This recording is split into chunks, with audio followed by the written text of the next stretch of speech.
अस्सलामुअलैकुम। वजूद के साथ मैं हूं मोहम्मद आसिम अंसारी।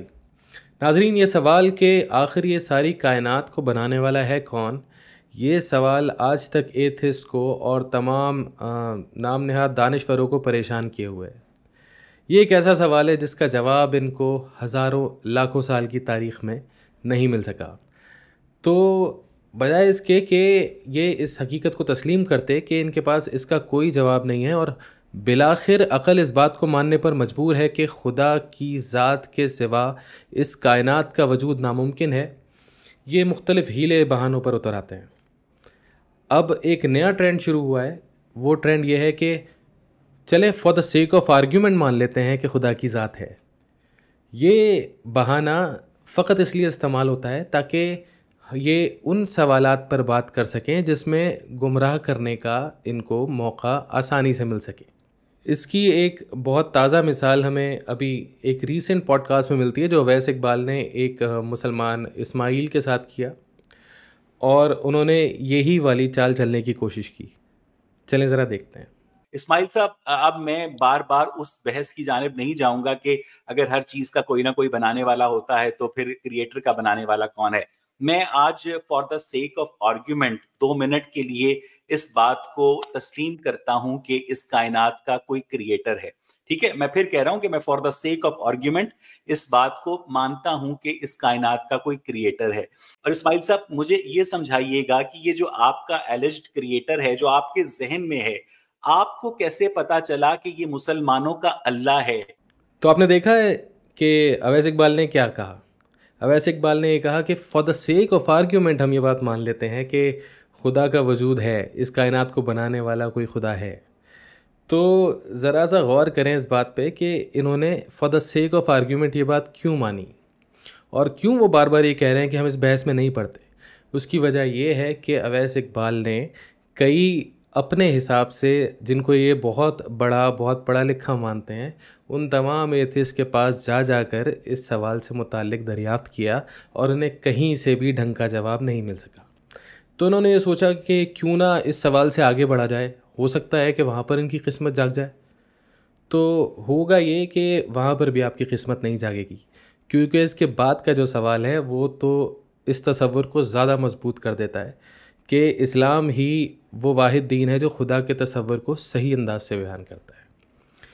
सवाल इनका ये था कि अगर खुदा है तो हम ये कैसे मान लें कि इस्लाम का ही खुदा सही है, या बाकी सारे मज़ाहिब जिस खुदा के तसव्वुर को मानते हैं वो सारा तसव्वुर बातिल है और सिर्फ़ इस्लाम का ही तसव्वुर दुरुस्त है।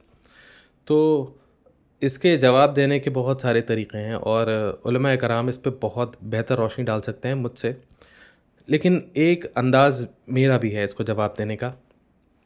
चलें देखते हैं। तो ये सवाल कि खुदा आखिर सच्चा है किसका, किस मज़हब के मानने वाले खुदा के सही तसव्वुर पे यकीन रखते हैं, ये जानने के लिए हमें देखना पड़ेगा कि मंतकी तौर से खुदा को कैसा होना चाहिए।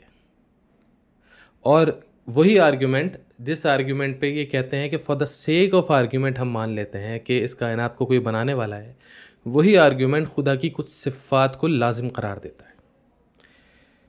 तो वो दलील तो असल में ये थी कि चूँकि हर चीज़ को कोई बनाने वाला होता है तो कायनात को भी बनाने वाला कोई है। लेकिन ये दलील यहाँ पर ख़त्म नहीं होती। ये दलील ये भी बताती है कि उस बनाने वाले को बनाने वाला कोई नहीं हो सकता। क्यों? क्योंकि फिर इन्फिनिट रिग्रेस का प्रॉब्लम आ जाएगा और फिर उस सवाल का जवाब नहीं मिल सकता। तो उस सवाल का सही जवाब यही होना चाहिए कि खुदा की ज़ात ऐसी होनी चाहिए कि जिसको किसी ने बनाया ना हो। दूसरी बात ये कि उस खुदा की जैसी ही कोई और औलाद भी नहीं हो सकती। यानी कि खुदा इस तरह, जिस तरह इंसान, जानवर, चरिंद परिंद रिप्रोडक्टिव सिस्टम के तहत आते हैं, इस तरह खुदा कभी रिप्रोड्यूस नहीं करेगा। इसकी वजह यह है कि अगर खुदा रिप्रोड्यूस करेगा तो फिर सवाल ये पैदा होगा कि खुदा को किसने पैदा किया। तो ये दो सिफ़ात तो लाजिम हैं। एक ये कि खुदा को किसी ने ना बनाया हो और खुदा ने अपने ही जैसा किसी को जना ना हो। तीसरी बात जो कि बहुत लाजिम है वो ये है कि दो खुदा नहीं होने चाहिए। दो खुदा क्यों नहीं होने चाहिए? क्योंकि दो इन्फिनिटीज़ सेम स्पेस में एग्जिस्ट नहीं कर सकती। या यूं कह लीजिए कि अगर कोई चीज़ लामहदूद है तो दूसरी चीज़ भी लामहदूद नहीं हो सकती, क्योंकि वो दोनों ओवरलैप करेंगी।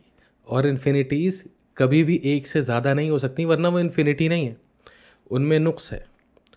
तो यहाँ पे ये बात भी हमें समझ में आती है कि दो खुदा नहीं हो सकते।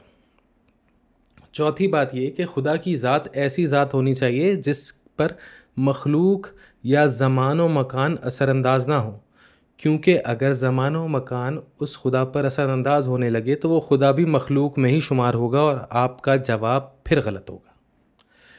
हम अगर इसको समराइज़ करें तो ये 4 क्वालिटीज़ हमें एक खुदा में चाहिए, जिसके बाद ही हम ये फ़ैसला कर सकते हैं कि क्या खुदा का ये तसव्वुर दुरुस्त है या नहीं। वो 4 क्वालिटीज़ ये हैं। पहली, खुदा का एक होना ज़रूरी है। दूसरी, खुदा ना किसी से जना हो और ना खुदा ने किसी को जना हो। चौथी ये कि खुदा पे उसकी मखलूक असरअंदाज ना होती हो। इन अदर वर्ड्स, खुदा बेनियाज हो।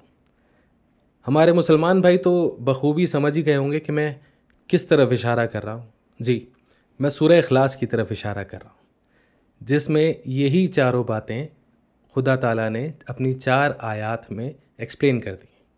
आपको बाकी कुरान में जाने की ज़रूरत ही नहीं, आप सिर्फ सूरह इखलास से इनके इस सवाल का जवाब दे सकते हैं कि हमारे खुदा का तसव्वुर ये है जो बिल्कुल 100% मंतकी अंदाज से, फ़लसफ़े के अंदाज से पूरा उतरता है।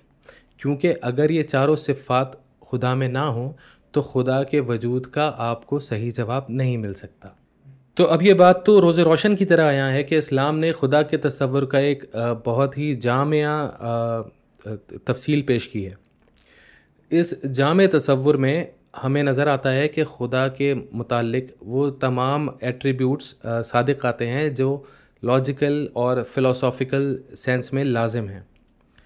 अब ये बहरहाल इनका जो सवाल था कि हम किस मज़हब के खुदा को सच्चा मानें, अब इनका ये काम है कि बाकी मज़ाहिब में से ढूंढ कर लाएं कि किस मज़हब में खुदा के इस तसव्वुर को इसी अंदाज से माना जाता है जो कि इस कदर मंतकी है, इस कदर फ़लसफ़े के मुताबिक है।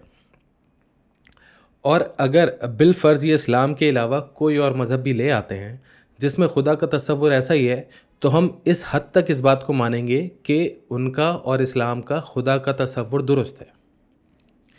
लेकिन फिर बात शुरू होनी चाहिए कि किसका मैसेज सही है। खुदा के तसव्वुर का दुरुस्त होना ही काफ़ी नहीं, बल्कि खुदा के मैसेज का इंटैक्ट होना भी ज़रूरी है। फिर हमें ये जानना पड़ेगा कि इन मज़ाहिब में से ऐसा कौन सा मज़हब है जिसने खुदा की तालीमात को इंटैक्ट रखा और बिल्कुल हू बहू हम तक पहुँचाया। इस मुताल्लिक अगर ये सवाल करना चाहें तो करें, हम जवाब देंगे। और फिर आप और हम दोनों देखेंगे कि अब की दफ़ा ये कौन सी बात को for the sake of argument मानते हैं। अस्सलामु अलैकुम।